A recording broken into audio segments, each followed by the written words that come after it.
this crispy pocket. Let's make the filling. Let's cook the chicken. Adding the boneless chicken directly to the hot pan. Now, stir it gently to cook it evenly. Perfect! It's cooking nicely. A little black pepper.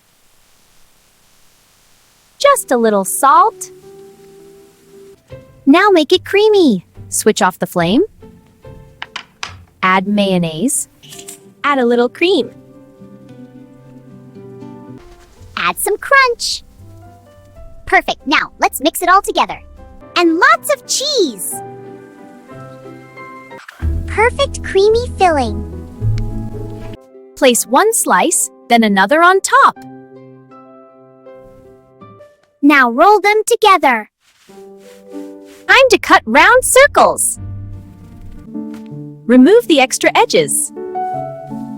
Next, into the egg. Dip it into the egg. Now coat it with breadcrumbs. Now onto the tray. Into the oven. Look how golden and crispy. Let's make a pocket. Carefully cut halfway through the side. Look inside. Let's add some fresh lettuce. Now add the creamy filling.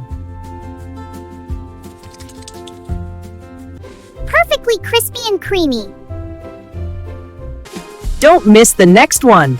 Subscribe for more tasty recipes. New recipes every week.